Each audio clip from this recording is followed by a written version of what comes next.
Good morning, students. In this class, we are going to continue some more basic terms related to chapter 5, that is principles of maintenance and variation, class 12. Okay, so let's start.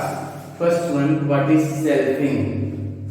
The method of crossing between organisms of the same generations known as selfing. Once again, what is selfing? The method of crossing between organisms of the same generations known as selfing. For example, see, suppose that you have two plants, tall and dwarf. So tall is represented by capital T and capital T, and dwarf is represented by small t and small t.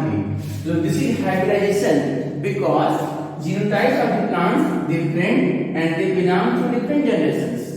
Okay, so this is hybridization.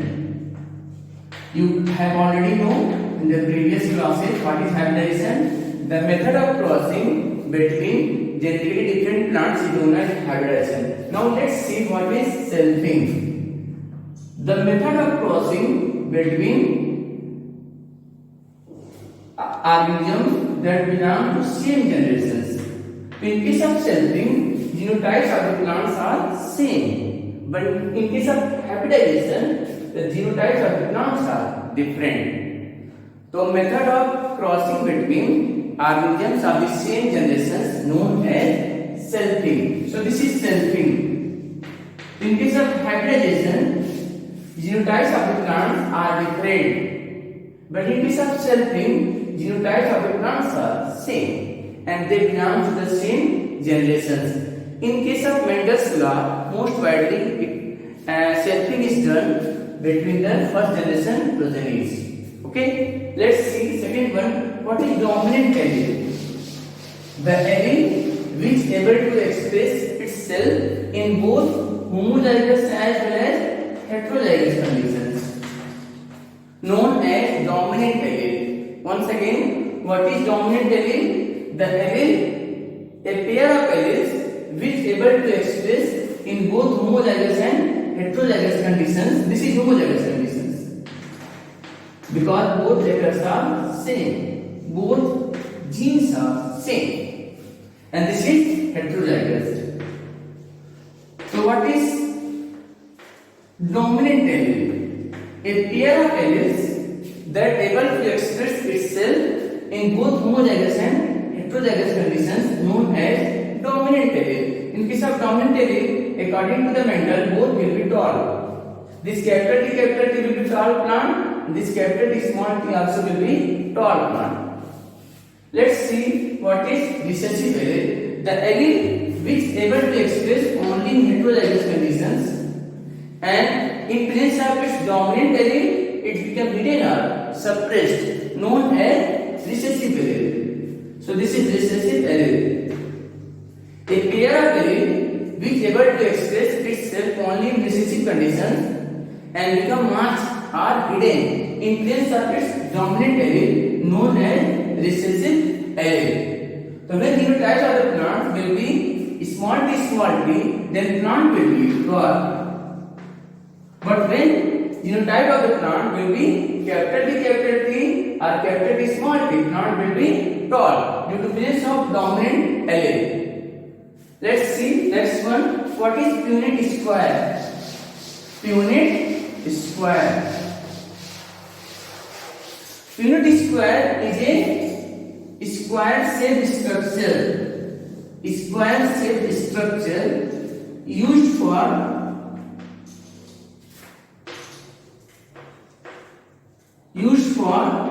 combination of the used for the possibilities of the combination of gametes. What is Punnett square? Punnett square is a square-shaped structure used for the possibility of the combination of gametes. It is also known as checkerboard. It was discovered by Punnett, so it is also known as the Punnett square. So once again, what is Punnett square? The square-shaped structure which is used for the possibility of combination of gametes, known as Punnett square. Detail I will discuss. Okay. Next one, back cross and test cross. So before that class and test class, you have to know what is F1, F2 and F3. What is F1? F1 also known as first generation progenies. First generation progenies. Okay. F2 also known as first generation progeny, also known as first filial progeny. First filial progeny. Filial progeny. Okay. Second one F2. F2 also known as the second generation progenies. Second generation progenies. Also known as the second filial progeny. Second filial progeny. Third one F3. F3 also known as the third generation progenies. Third generation progeny. Third generation progeny. Also known as the third filial progenies. So what is F1? All the plants that develop in the first generation, crossing between the parents, known as first generation progenies. What is second generation progenies? All the plants that develop in the second generation, known as second generation progenies. And what is F3? All the plants that develop in the third generation, known as third generation progenies. Once again, what is F1? F1. All the plants that develop are produced in the first generation, known as first generation progenies. F2. All the plants that develop in the second generation, known as second generation progenies. And F3. All the plants that develop in the third generation, known as third generation progenies. So this is all about F1, F2 and F3. Let's see back cross and test cross. So before back cross and test cross, you have to know what F1, first generation progenies. Okay, suppose that you have two plants, tall and dwarf. Okay, tall plant having genotype capital T and capital T, and dwarf plant will be capital T, small t. So this plant will produce gametes capital T, and this plant will produce gamete small t.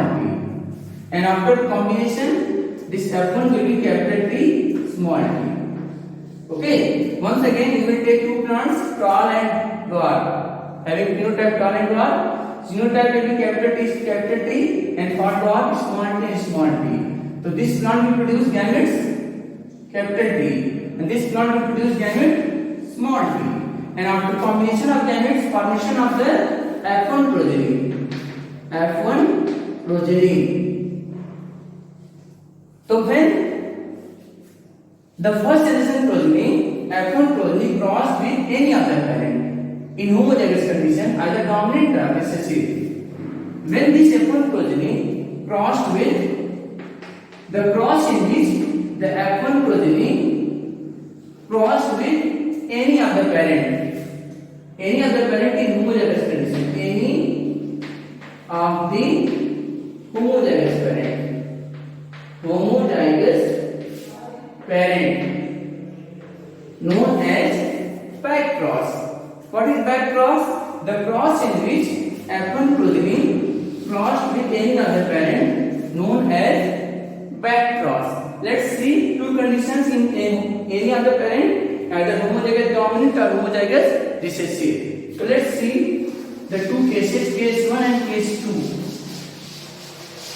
So once again, what is back cross? The cross in which F1 progeny crossed with any of the homozygous parent, any of the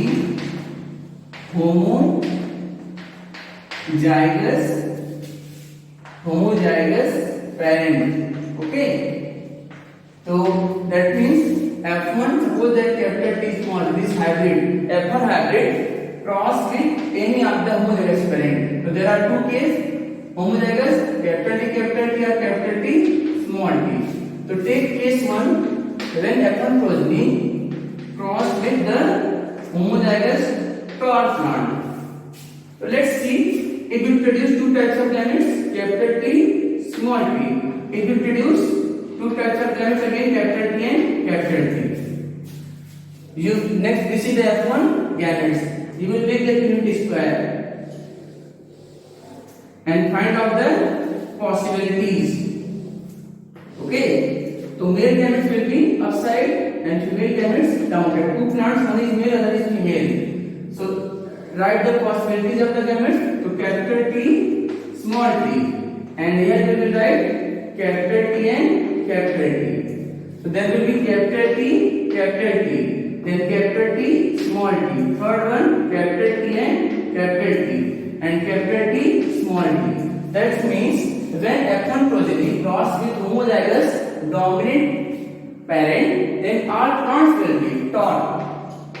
All plants will be tall.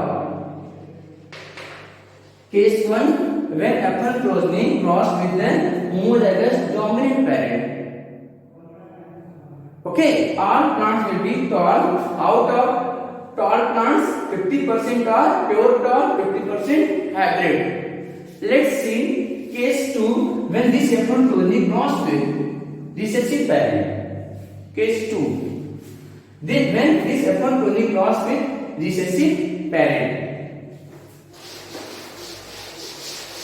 Case 2, when this F1 progeny cross with the recessive parent. Back cross. Suppose that this is the F1 progeny, it is crossed with the recessive parent having genotype small t, small t. So this is the hybrid F1 progeny, this is the recessive parent. This is F1 progeny. F1 progeny, and this is the recessive parent. Again you will make the gametes. That will be capital T, small t. It will produce small t and small t gametes. Let's draw the unit square for the possibility of combination of gametes. Okay. Again, there will be male, other will be female. One is male, other is female always. Two parents. So write the possibilities. There will be capital T, small t, and here will be small t, small t. So possibility of the gametes will be capital T, small t. Again small t, small t. Again capital T, small t, small t, small t. So 50% hybrid has been solved, 50% dwarf. When F1 progeny cross with the recessive parent during back cross. So once again, what is back cross? The cross in which F1 progeny crossed with any other parent in homozygous condition, either dominant or recessive. When dominant, then in F1, in the F2 generation, in the first generation, all plants are tall. When recessive, 50% tall and 50% dwarf. Okay. So let's see. Next is what is just cross. The cross in which recessive, the cross in which unknown genotype and the cross in which dominant genotype, or you can say unknown genotype cross with recessive parent. So unknown genotype, the cross in which dominant phenotype, also known as unknown genotype. Okay, cross with recessive parent. Recessive parent is known as test cross. What is back cross? The cross in which F1 progeny crossed with any other parent in homozygous condition known as back cross. And what is just cross is known as test cross. The cross in which dominant phenotype, or you can say unknown genotypes, cross with recessive parent known as test cross. So in the genotype form you can write. I will take example of violet and white flowers. So violet, there are two dominant genotype possible. There will be both capital W or second possibility capital W and small w. Okay, cross with recessive parent. So recessive parent will be small w and small w. So these will be violet in both cases because dominant allele is present, and this will be white. This will be white because both are small, and this will be violet.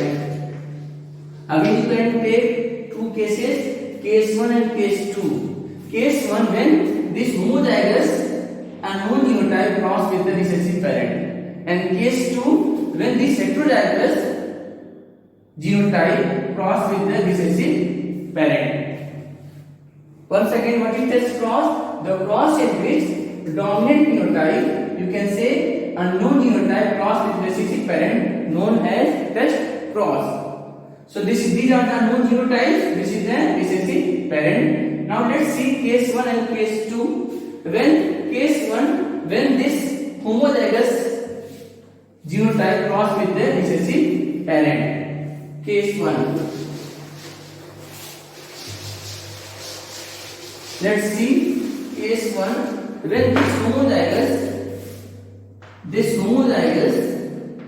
plant cross with the recessive parent. Case 1, I am taking this one and this. Okay, so let's see. It will produce two types again. The gametes capital W and capital W. This is the violet flower. This is the white flower. Again, it will produce two types of gametes. Small w and small w. Okay, let's see. Again, we will draw the unit square. Case 1. Okay, again there will be male, there will be female. Okay, so this gamete will be right side, upside, and this gamete down. So capital W, small w, small w. All plants will be violet because dominant allele present in all cases. You can see capital W, small w. Okay, again capital W, small w. Again capital W, small w.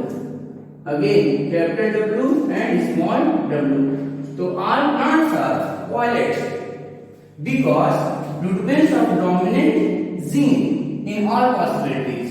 So once again, when this unknown genotype in homozygous condition cross with recessive parent, all plants will be tall. This is the case 1. You can write on your notebook. It is given in NCERT book. Okay, page number 75.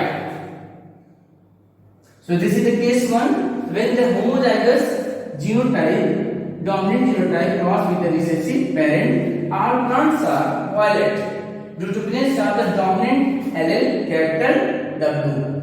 All plants are violet. Okay, let's see case 2 when this unknown genotype having unknown plant having genotype capital W and small w cross with the recessive parent. Case 2. Okay, case 2 when this unknown genotype cross with recessive parent. Case 2. After crossing, you will see 50% plants will be violet, 50% white. Let's see case 2. Just step will be same, on genotype of the plants will change. Case 2. Case 2. Okay. Case 2 when this plant unknown genotype cross with the recessive parent. So again capital W, small w. Crossed with small w, small w. So this will be violet. Initially it is violet and it is white. Okay, male and female. It will produce gametes capital W, small w. It will produce small w and small w. Okay. Now again we will make the unit square. You will find that 50% plants will be violet, 50% white. Why white? Because capital W genotype gene is absent. Only small w combination present. So you can see again, you will make unit square. Okay? Here we will write this gametes and downside these. So capital W upside and small w down. Okay? There will be combination capital W, small w. Again, small w. When both are small, flower will be white. When one capital, one is small, flower will be violet. Again, capital W, small w. And last one, small w and small w. So in case we can see 50% are violet and 50% white. Why violet? Due to presence of capital W gene, and why white? Because both are small. So it is white. So this is the test cross and back cross. Once again, what is back cross? The cross in which F1 progeny crossed with any of the homologous parent known as back cross. What is test cross? The cross in which dominant phenotype, or you can say unknown phenotype, crossed with the recessive parent known as test cross. So this is all about test cross and back cross. Let's see why Mendel selects pea plant in his breeding experiment, or you can say the principles of inheritance. There are certain reasons Mendel selects pea plant in his breeding experiment. Reasons for selection of pea plants in breeding experiments. Reasons for selection of pea plants in breeding experiment. Reasons for selection of pea plant by Mendel.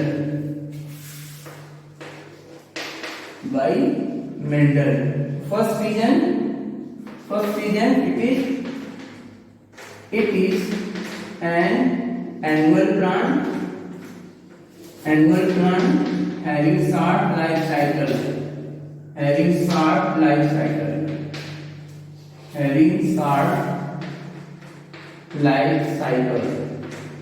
I can say lifespan. Second,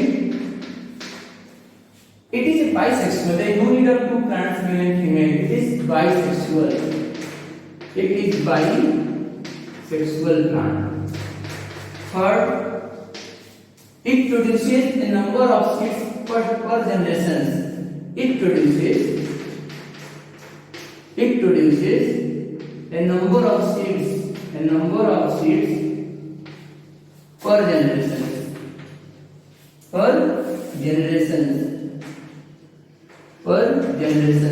And fourth one, it has a number of contrasting characters. You can see seed shape, seed color, flower color, okay, flower position. Total 7 traits seen by Mendel. It has a number of traits. It has a number of characters. Due to these reasons, Mendel selects pea plants in his breeding experiment, or you can say in the law of inheritance. The first one, it is an annual plant having short lifespan. Second one, it is a bisexual plant having both male and female reproductive part present on the same plant. You can say stamen and carpel. Third one, it produces a number of seeds per generation. And fourth one, it has a number of contrasting characters. As you know, total 7 contrasting characters seen by Mendel in the pea plant. So these are the main reasons Mendel selects pea plant in his breeding experiment. So this is all about all the basic terms related to chapter 5, that is principles of inheritance and variation. Let's see Mendel's laws. You know well, there are 3 laws given by Mendel to explain the principles of inheritance. The first one is known as law of dominance. Second one is known as law of segregation. and third one is known as law of independent assortment. Let's see first one, law of dominance. Law of dominance. First one is law of dominance. Okay, for law of dominance, first of all, you have to know these steps: parental generation. Parental generation. First one is parental generation. Parental generation. Parental generation. Second one is phenotype. Phenotype. Third one is genotype. These two will be common. Then F1 gametes. F1 gametes. And last one you will write F1 progeny. It always will be hybrid. So parental generation can write P1 and P2. Always you will take two parents. One is male, other is female. Second one, phenotype. You will take height of the plant, tall and dwarf. Gender also taken height of the plant in the law of dominance. Tall and dwarf. Genotype will be, for tall it will be there, capital T, and for dwarf it will be small t, cross sign will be there. Okay. Now let's see F1 gametes. The gametes will be capital T only, and it will produce small t gametes, same type of gametes. And there will be capital T and small t. So when a pair of alleles, when a pair of contrasting characters cross, then only dominant trait will this. All plants will be tall. This law states that, okay, so you can see Mendel's law of dominance. Okay, this law states that when a pair of characters occurs in a hybrid, only the trait which is dominant appeared in the first. This is the first generation. The trait which is not dominant becomes suppressed or hidden. You can see small t present, but small t will not express. Only capital T will express, because this capital T allele will suppress the expression of the small t. So what is law of dominance? This law states that when a pair of contrasting characters occurs in a hybrid, only dominant trait will express in the first generation, and the trait which is not dominant becomes suppressed or hidden. This phenomena is known as dominance, also known as law of dominance. So once again, what is law of dominance? When a pair of contrasting characters occurs in hybrid, only character which is dominant, only the trait which is dominant appeared in the first generation. The trait which is not dominant becomes suppressed or hidden. The reason the capital T is dominant over the small t. That means in first generation all plants will be tall. Okay, so this is all about law of dominance. In the next class we will discuss about law of segregation and law of independent assortment. Thank you.